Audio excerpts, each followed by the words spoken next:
જય દ્વારિકાધીશ, કેમ છો બધા? મજામાં અને મજામાં જશો તો તમારું સ્વાગત છે મારા વિડીયોમાં. તો ગાઈસ, એમાં એવું છે ને, આજે છે ને ITI રજા હતી એટલે મેં મસ્ત મજાનો આનંદ કર્યો અને મેં આજે મારો બહુ મસ્ત મજાનું મારું ફેવરેટ જમવાનું હતું એટલે એ મેં મારી હાથથી બનાવ્યું હતું અને મેં ખાધું. બહુ મજા આવી ગઈ મને તો આજે એટલે.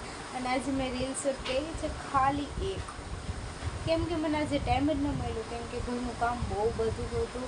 અને તમે છે ને કાલે કોમેન્ટ કરી હતી કે મેં તમને કાલે વિડીયો મૂક્યો હતો કે ગલુડિયું છે ને એનું રાખવાનું કારણ શું છે, તો એમાં તમે કોમેન્ટ કરી છે ને એનો હું જવાબ આપું છું.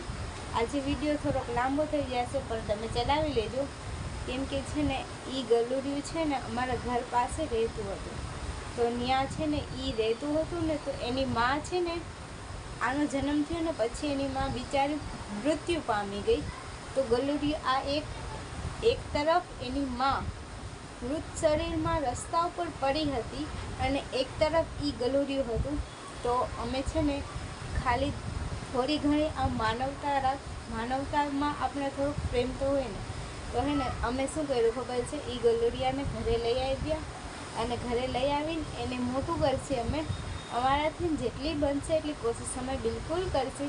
અને હું તમને એ ગલુડિયાને રોજ બતાવી નહીં શકું, પણ હું તમને 1-2 વાર તો એમ અઠવાડિયામાં 3-4 વાર તો હું તમને ગલુડિયાને બતાવીશ જ. અત્યારે તે સૂતું છે એટલે તે શાંતિથી નીંદર કરે છે એટલે મારે એને હેરાન જ કરું, પણ તે બહુ ભૂખું થાય છે અને ટેન કર્યા રાખશે. એનું પેટ નથી ભરાતું, કેમ કે તે એની માનું દૂધ હોય ને એ એને પેટ શાંત કરી શકે. આપણે એને બહારનું દૂધ છે ને પીવડાવીને કેટલું મોટું કરીએ.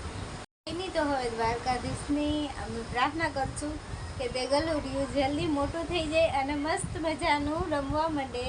કંઈ નહીં, તો આજે વિડીયોમાં વધારે કહેવાનું કંઈ નથી, વિડીયો લાંબો થઈ ગયો છે પણ તમે ચલાવી લેજો. તો મળીએ કાલે. જય દ્વારકાધીશ, રાધે રાધે.